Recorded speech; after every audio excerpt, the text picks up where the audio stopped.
Hey guys, what's up? It's me, Thomas. Today we're back here with the Green Scorpion, and today we got the top 10 video game vampires. Yep, video 3 a month to month. We're almost there.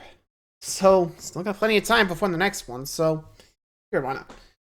Should be able to keep up, so let's get to it and see who is the best bloodsucker in video games. Be sure to like, subscribe for more. Hope you enjoy. Here we go. Expecting an Alucard or a Dracula in here? Let's see.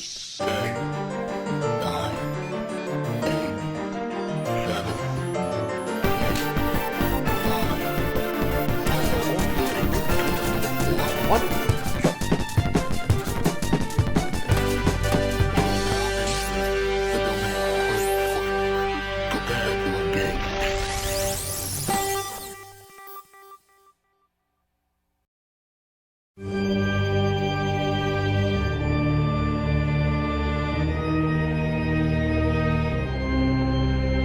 Let's begin.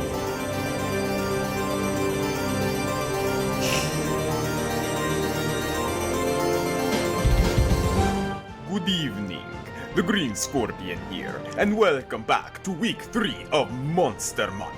For this week's list, we're going full Van Helsing and hunting some vampires. First things first. I'm gonna get out of that voice. Jesus, that's tough. Second of all, What is a vampire? The rough idea of a vampire has appeared in cultures all around the world. Like zombies, different countries have various rules and even different names for the creature. Dampir in the Balkans, Striga in Albania, Vrykolakas in ancient Greece, and Strigoli in Romania.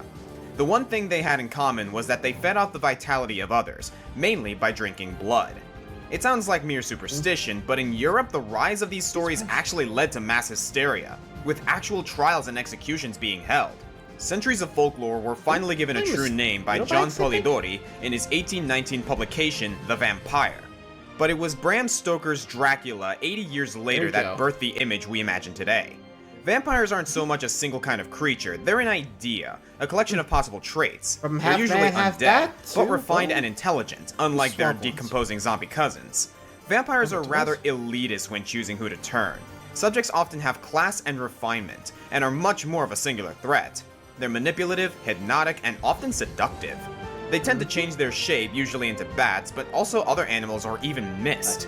Their aversions can include the sun, silver, holy symbols, running water, or even garlic. And while they can be the offspring of demons or turned by another vampire, they are always terrifyingly human. It's their twisted personalities that have made them such enduring horror icons for years. And today we're here to celebrate all of those darklings who've helped and hindered us in our adventures. Cover your necks and check the mirror. It's time to count down the top 10 vampires in video games. Alright, let's see who's up first. This list was actually kind of tough for me to make because there aren't too many notable vamps in video games, and a lot of them are from games I haven't actually played. I really wanted to use Ackroyd Brunstad from Melty Blood, but she comes from a visual novel series first, so I can't. Seriously, I am really mad about that. Honorable mentions 100 times over. I had to comb through my archives to get what I needed, and for number 10, I found myself asking, Raphael's a vampire? Soul Calibur doesn't spend a lot of time telling you about, well, anything that's going on, but Raphael Sorel is, in fact, a child of the night. He was just a normal guy when he first appeared in Soul Calibur 2. Heir to a rich family of the French Empire, Raphael lost his claim after killing another man in self-defense. He was on the run, saved only by a peasant girl named Amy who hid him from the authorities. That day, Raphael swore to find a way to fix this business with the nobles and repay Amy for her kindness. And like all the characters in the series, he felt the best way to accomplish his goals was by finding Soul Edge. He confronted the sword's wielder, Nightmare, and after a grueling battle that lasted for days, Raphael lay defeated. He managed to survive, but with a cost. Don't ask me how this works, but Soul Edge tainted his blood, and he became malfested with darkness. Even Amy was corrupted while dressing Raphael's wounds. So Raphael went to Plan B. Create an army of darkness, obtain more power, and destroy all sources of holiness so that he and Amy can have a perfect world to live in. He really is trying to be a good guy, but the more good he attempts to do, the more he gets hurt and corrupted. It would be really sad if his quips weren't so funny. Raphael returns in all the following games, just now he's a vampire. Oh, and I guess that explains why he bites people's necks in his critical finish. I always wondered about that. Vampirism isn't a big part of his identity, but it does explain a lot of his actions. And the whole fencing vampire motif just blends together so nicely. You win. This is reality. Know your place. So, vampires are a result of demonic forces infecting humans. But where do these forces come from? Incubi? Succubi? Satan himself?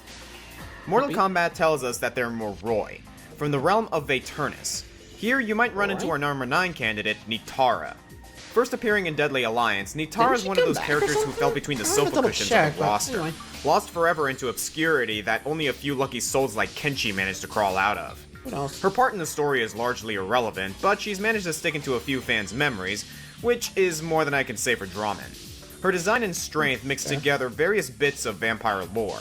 The term Moroi is Romanian, she has wings like the medieval succubus, and she has these beastly claws like a Nosferatu. These claws help her in one of her fighting styles, Fu Jiao Pai.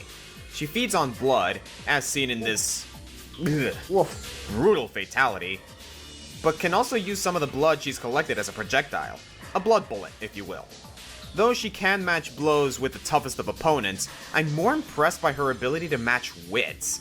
Mythology chronicles a long history of vampires manipulating others to get what they want. They're tempters and chess masters. What Nitara wants, though, isn't evil. She just wants to separate her home realm from Outworld so that her people can live in peaceful seclusion. This requires her to retrieve an orb buried in lava, which she couldn't get by herself. I'd have expected this character to use her succubus charms to control some guy to do it, but instead, she thoughtfully finds a way to trade for it. She found a Zateran blade that Reptile would want, and traded it to him for his services, then convinced him to attack Cyrax. Cyrax's arm panel was destroyed in the fight, trapping him in Outworld, and that's when Nitara comes to Cyrax explaining that if he helps her get the orb, she'll send him home. There's no mind control going on here. She's getting people to want to help her. And when her deal with Cyrax is complete, the two peacefully go their separate ways. I respect that. She's strong, she's smart, and she's a survivor that only the Battle of Armageddon and a reboot could destroy. I'm still holding out for her return someday. I know it's unlikely, but if Bo Raicho and Tremor can find their way back to continuity, why not Nitara? Nitara wins. Well, as I say, never say never in Mortal Kombat. Okay. Right? Deep breath. Good. Project Toho. Like Blaze Blue, this is a big one. A game series of more than 20 entries that trails off into manga, anime, and millions of fan projects. From the outside looking in, there's not much to understand here. In a world populated entirely by little girls, you fly through the air and attack enemies who rain down projectiles like captivating lethal mandalas. At least, that's what I thought the story was, but lo and behold, these games actually have a plot. Events take place in Gensokyo, a sequestered community for all types of magical creatures. These include gods, celestials, witches, and an incredibly powerful vampire named Remelia Scarlet. Remelia is the mistress of the Scarlet Devil Mansion and the main antagonist of Toho 6, which was a sort of reboot for the series as it was just coming to Windows machines. Basically, the magical creatures need to live in peace without disrupting the delicate humans outside the wall. When two creatures squabble, they settle their differences in these 2D shooter standoffs. Since every monster has the firepower of 100 Millennium Falcons, a system called Spell Card Rules was established to keep them in check. We wouldn't have these guidelines, though, if not for Remelia. When she first arrived in Gensokyo, she went on a rampage and only stopped when the yokai agreed to send tasty humans as tribute. The humans weren't a big fan of this, and thus this flashy system of checks and balances was put into effect. Makes as much sense as League of Legends, I suppose. 500 years later, Remelia decides that she really doesn't like the sun, and casts a spell that envelops the sky in scarlet mist that can protect her, even in the daytime. It's up to you to breach the mansion, fly through bullet hell, and beat the vampire at her own game. This might make Remelia sound like a horrible person, but really she's just bored out of her mind. She takes it pretty well when you defeat her and opts instead to carry a parasol whenever she wants to journey out in the daytime. Yes, this you could have just done was that less earlier. trouble to Remelia than having to carry an umbrella. She's actually pretty sweet when you get to know her. She's as wise as you'd expect from someone her age, but the fact that she's eternally a little girl comes out at times. Her house is mostly staffed by fairies, not because she enslaved them or anything, but because the fairies just really like her. She's not the only vampire either. Her sister Flandre has the power to destroy anything with a single touch, and is completely insane. But that might be because Remelia's kept her locked up in the basement for the past few centuries. Again, you'd think this makes Remelia evil, but she's actually very loving and protective of her sister. Her morals may seem a little shifty to us, but maybe we'll understand when we're older. Like, 500 years older. Maybe then I'll be able to beat this game on Lunatic. Yeah, I mean, you think it'd beat... I mean, I never played Toll, but even looking at what you have to dodge... Good lord. I don't think even I want to deal with that one. Thank you very much. I haven't gone back to Undertale yet. Anyway. Number 7. Let's see what's coming up next. Mega Man 7 had a bat-themed robot master named Shademan. But as is often the case, the Battle Network series reimagined it into a cooler form. Here, we get Shademan.exe. Sure, he's just a computer program, but he has all the trappings of a vamp. Remelia is able to split into bats to escape danger, but Shademan is our first to go all the way into the bat imagery. Vampires have been known to transform into a variety of animals, but these nocturnal echolocating flying mammals have always been synonymous, probably because of the vampire bat. They hunt at night, they drink blood, and they have membraned wings like demons are often depicted to have. Shademan has the wings seamlessly worked into his cape. His attacks are just as bat-like, including claws and damaging echolocating waves. Outside of combat, Shademan's actually a lot sillier of a villain than I remember. He likes his evil over the top with colorful word choices and a signature laugh. And he's quick to flee as soon as he's even slightly vulnerable. But that shouldn't distract from just how effective he is. At the start of the game, he deletes quite a number of navis for the sheer pleasure of it. He's also the one to introduce the Dark Chip to Mega Man, which is very powerful but slowly creates a dark soul inside him. So in a sense, Shademan is turning Mega Man. Lan and Mega Man proved too resilient for that, but resilience is Shademan's middle name. Like any vampire, he's frustratingly hard to kill and resistant to most attacks. He's the driving force behind a crossover with Boktai, and in Boktai 2, he absorbs enough dark power to manifest in the physical world. Even the solar-powered Django has trouble taking him down, and vampire extermination is his specialty. Vampires have a tendency to always come back, but when the purification of Django's pile driver can't kill you, you're a problem. In this case, instead of retreating back to his coffin, he's back in a Nebula thumb drive somewhere. When Mega Man finally deals the killing blow in Battle Network 4, Shademan implies that he'll never truly die. He'll live on as the darkness corrupting Mega Man. Or as himself in Battle Network 5, that works too. Sure. Vampire. What do you expect? Always find a way. Number 6 is a must-have for vampires. Oh. Alucard. Hello. Rachel Alucard. Oh, there we go. The head of the Alucard family. Psst, it spells Dracula backwards. It's from a movie. Madame Rachel is one of the original playable characters in Blaze Blue, and one of the most powerful beings in the game. She'll let you know it too. She never misses a chance to condescend to someone. Besides being a vamp, she's the current head of the Alucard house. You know, most vampires seem to be nobles. You'd think there'd be more defenseless peasants being turned, but vampires prefer royal bloodlines. Rachel's also an incredibly gifted sorceress and an onlooker, a mighty being who is able to view all events of the world so long as she doesn't interfere with them. Unfortunately, the world's been caught in this 100-year time loop, so being an onlooker is like watching reruns forever. Eventually, you have to change the channel. Rachel ends up interfering too much, first by saving Ragna's life, and then by using her shield, the Tsukuyomi unit, to defend a major city. Because of this, she lost her onlooker powers, and with the emergence of more imposing forces, her power has waned considerably. But she's still a major driving force in combat, and the greatest adversary to Terami, with whom she's battled in a cosmic chess game for several hundred time loops. Rachel's motif mixes the symbolism of witches and vampires. She fights primarily with two familiars, a sassy cat named Nago and a put-upon bat named Yi. Rachel does a lot of work too, transfiguring them into different shapes and throwing in some potent wind and light magic, but they're the ones taking all the hits for her. When she's defeated, she doesn't even fall over, her pets do. She just kinda shrugs and lies back. The vampirism comes out in more subtle ways. Nago's default form is usually an umbrella to shield Rachel from the sun, which also kind of ties into the storms she creates, and...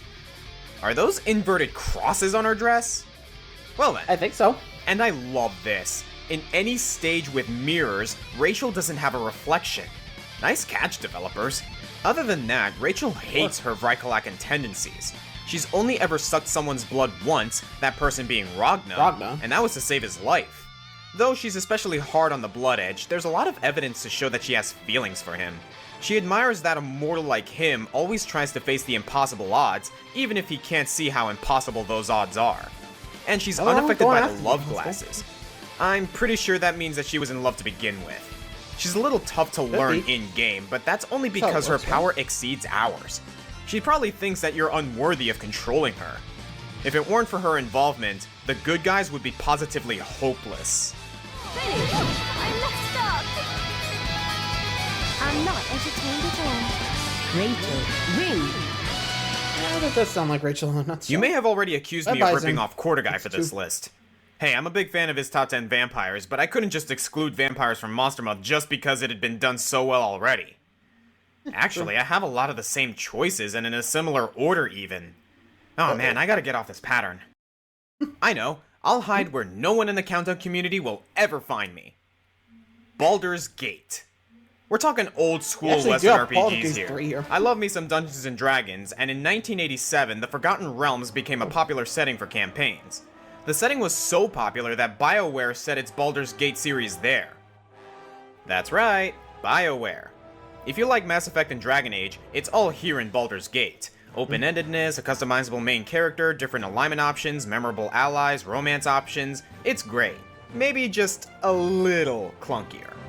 And I am off the beaten path here, so forgive me if my visual aids aren't fantastic. I gotta take what I can find. Again, what do you expect? So early in Baldur's Gate 2, you're fighting a torturous sorcerer named John Irenicus. Imoen, who is your closest friend in the world, squares off with him in a spellcaster's duel, but then both Imoen and Irenicus are arrested by a group called the Cowled Wizards for unsanctioned use of magic and taken away to parts unknown. You consult a seedy guild called the Shadow Thieves, who offer to locate Imoen for a lofty price of 20,000 gold. But while raising the money, you're approached by a rival guild who will help you for a fraction of the cost. Sounds like a good deal, right? Well, here's the catch. This new group is made up almost entirely of vampire assassins, and led by the salacious Bodhi. So it's the player's choice, side with criminals, or side with vampires who are also criminals. A lot rests on this decision alone. Pick your poison. I can't say which is the better option, it depends on what kind of game you want, but I wouldn't blame you for avoiding Bodhi's wrath for as long as possible. Vampires have level drain, meaning getting hit by one of their physical attacks makes your characters lose levels. There's not really a good option to take here, other than going home and letting the bad guys win. It wouldn't be Baldur's Gate without a heart-wrenching decision. A lot of your party will be upset if you join Bodhi. Some will even leave you, and for good reason. Bodhi has you doing some pretty messed up errands for her. It's for the greater good though, right? Keep telling yourself that. Eventually Bodhi will reveal her true colors. Not that she's evil, you already knew that, but she's actually in league with John Irenicus. And the Cowled Wizards. You got played like a chump. Pretty much. The whole thing is just a scheme to use Imoen and the protagonist in a process to gain godlike power. Though Irenicus is the main villain and the final boss, Bodhi is arguably the one pulling the strings.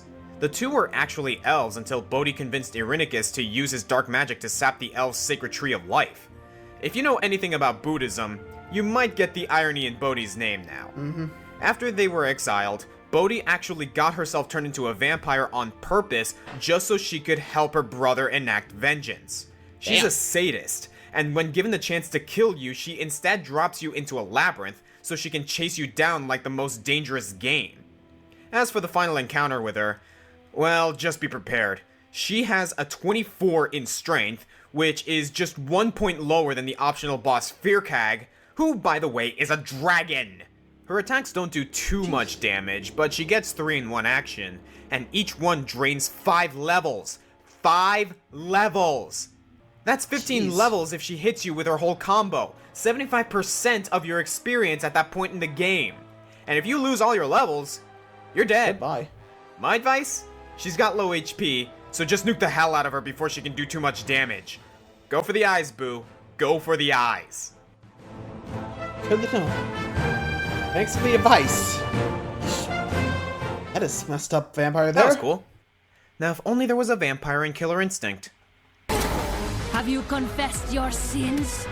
Thank you. There we go. Maya and Mira Falagueros were the pride of Amazonia. Together they led a group called the Night Guard in countless missions to rid the world of creatures of darkness. Little did they know, they would be supplying their enemies with one of the most lethal monsters of all. In a battle against the Coven of Siberia, the sisters were pinned down by carnivorous wendigos. Mira sacrificed herself, blowing up a tunnel so that Maya could escape. However, the Coven reclaimed Mira's broken body from the rubble and decided that they liked her initiative, giving her an elixir that converted her into a mighty vampiress and their new top agent. The Coven equipped Mira with thorned gauntlets, which dig into her skin and allow her to use her blood in combat. Blood magic, or hemomancy, isn't necessarily synonymous with vampires. Vladimir, for example, wasn't eligible for this list. But when it all comes together, it's pretty fitting. By sacrificing some of her own health, Mira can convert her blood into a sharp liquid metal, increasing the range of her slashes and conjuring homing bat projectiles. The health she sacrifices turns into gray health in the life bar, which Mira can restore by embracing her enemy. This makes Mira into an interesting kind of glass cannon, much different than other indestructible vamps on this list. She also has quite an aloof relationship with gravity.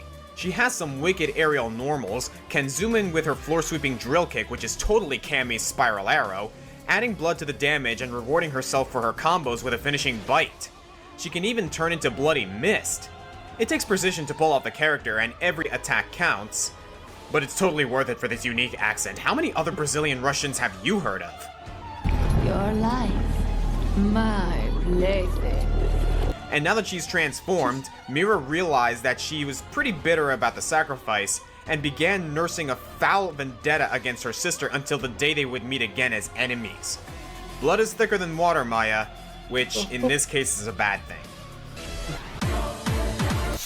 Yeah, no kidding. But, like, Mira, you're the one that made the sacrifice. Yeah. Your own sister turned against you.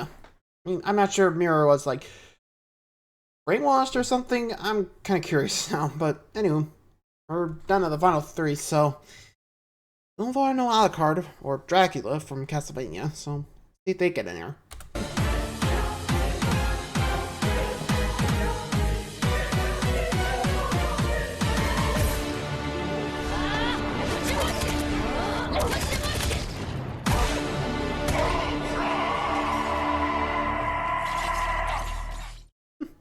I actually considered bending my definition a bit to include Morrigan from Darkstalkers.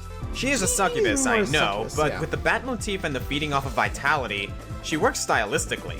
Still, it wouldn't be fair to Dmitri Maximoff, or as I like to call him, Vamp Ryu. You gotta give Dmitri props for resilience. He was once a noble of the fiendish dimension of Makai, until he decided that he wanted more land and challenged Belial Ainsland, a demon and powerful ruler. Belial defeated Dmitri and exiled him and his castle into real-world Romania, where the sun threatened to destroy Dmitri from the inside out. So what's a down-and-out hellion to do? First, he takes a good 50-year-long nap to regain his strength. Next, he uses some magic to put up barriers, protecting his castle and himself from those pesky UV rays, and after half a century, rumors had begun to spread throughout Romania of the Beast of Yonder Castle, and wannabe heroes came to attack him with stakes and garlic. This was hilarious to Dmitri, since in Darkstalkers those weaknesses were mere rumors, and before long his mansion was fully stacked with obedient thralls. He continued to strengthen himself by drinking human blood, which it turns out tastes just like Makai wine. Oh, and at one point Earth was attacked by a cosmic being named Pyron, who Dmitri defeated and consumed. He ate Pyron! After another 100 years of Rocky-style training, Dmitri returned to Makai for the ultimate grudge match, only to find that Belial had left his lordship to Morrigan, and then his castle was stolen by another demon lord named Jeddah. So his conquest is on hold. Dmitri is the easy-to-access Shoto of Darkstalkers. You got your fireball, you got your uppercut, but Ryu and Ken never really turn into a swarm of bats. He gets major props for rocking that Bela Lugosi cape, using it to block attacks and turning it into wings and drills. Yeah, by the way, Bela Lugosi, like many gothic vampires, Dimitri's true form is more demonic in nature, but he likes looking handsome, so he only brings out that form for his biggest attacks. But yeah, let's talk about the real claim to fame, Midnight Bliss. Dmitri hypnotizes his opponent, takes his demon form, and sucks the life out of them. But it's not just any hypnosis. When he entrances an enemy, he turns them into a woman. Unless they're already a woman, in which case he turns him into a hotter woman. Like I said, seduction has been a big part of vampire stories for a long time. Just read Bram Stoker. But this is a whole new level. I can only assume his hypnosis affects the very hormones inside the Darkstalkers' bodies to transform them. It turns Talbane into a kitsune, Rikuo into a mermaid, it turns Huitzel organic, so there goes the hormone theory, and it must counter other magics because it reverts Xienko and the charm back into the human sisters. Wow, that's all kinds of wrong. Am I on the wrong side of the internet here? I don't feel safe. I don't know. Yeah, let's just move on. Number 2, please. Arc System Works proves not only to be one of the flashiest producers of fighting games, but also devoted vampire sympathizers. Not only did they make Rachel Alucard an ultimate force for good, they also produced Guilty Gear XX and the character Slayer. All cards on the table. I love this guy. Slayer enjoys the finer things in life, like poetry, a clear night sky, and looking his best at all times. But nothing is as important to him as Sharon, his dazzling wife.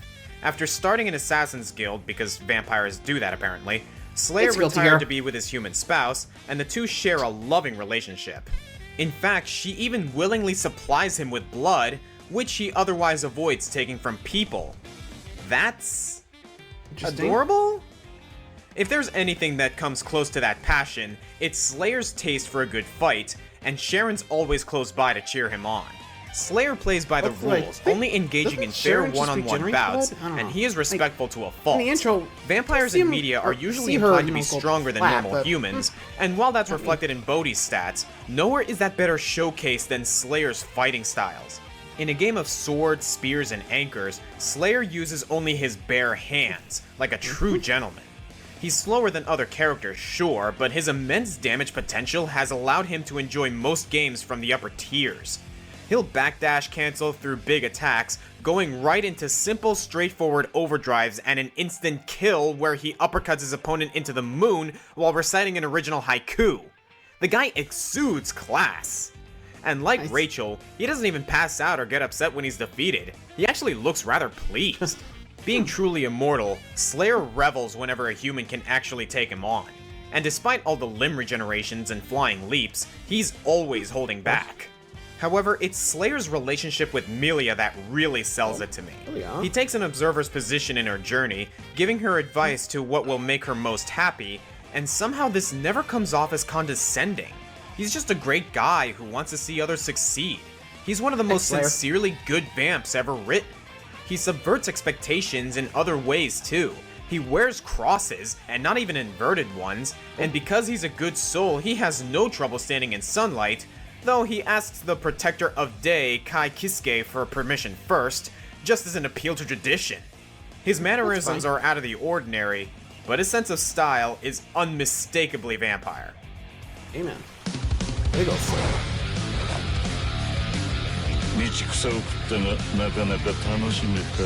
Slayer win straight. And the number 1 vampire? Let's see who it is. I hope no one's too disappointed that my list is so similar to Quarter Guy's. Adam just hit the nail on the head, and I agree with most of his choices, at least for the games I've played. This comes right down to Castlevania at number 1. But I'm gonna have to deviate here. It all depends on the criteria you're going with. Alucard is probably the more interesting character, you get to play as him in an amazing game, and I don't even have a problem with him being half human. There's no reason he shouldn't be number 1. But the way I see it, the best pick is Big Daddy himself, Dracula. Yep. Main villain, Thrall, Vampire Lord himself, Dracula.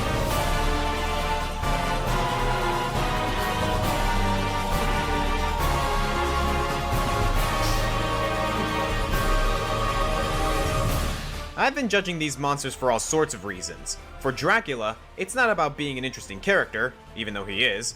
It's not about being an interesting take on the concept, even though he is.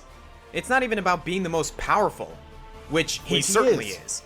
It's the fact that Dracula and the setting around him incorporates every theme and association of vampires from the last 1,000 years.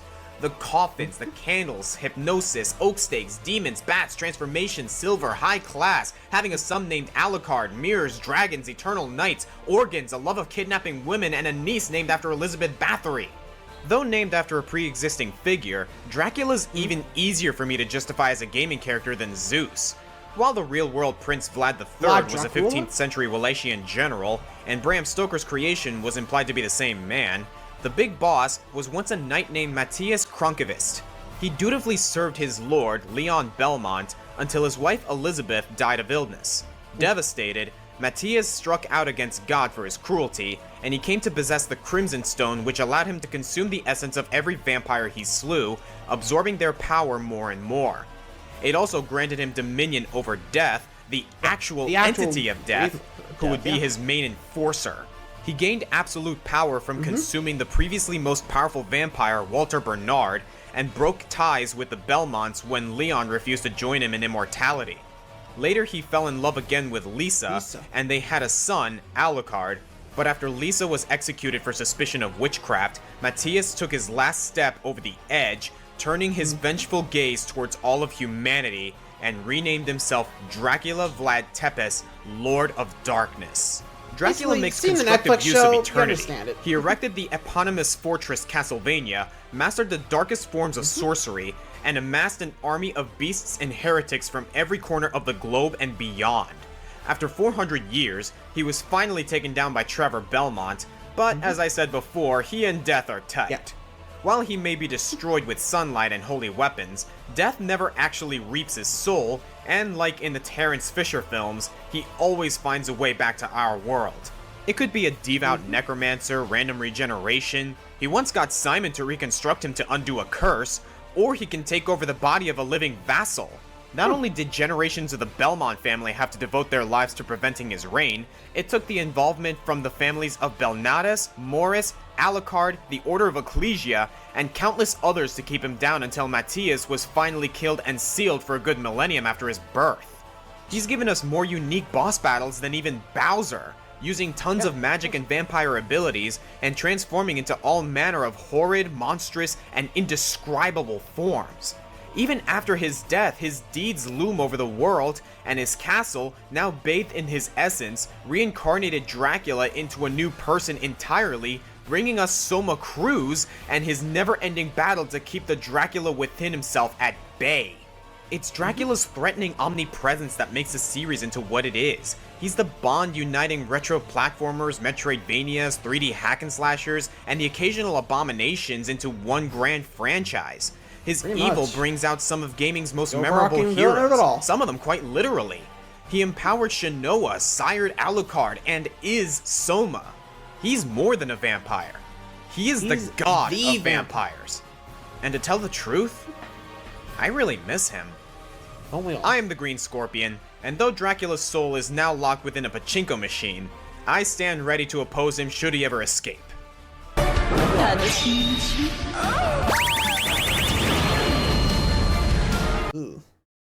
On second thought, maybe I'll just wait for Bloodstained.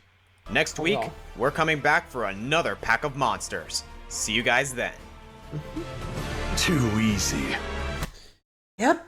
And there we go. Dracula from Castlevania takes the top spot. Which, with how powerful the guy is, I'm not surprised. Well, you had a good night. So, we'll be continuing next time with werewolves. Come on, pack, wolf pack. Come on. Till next time, adios.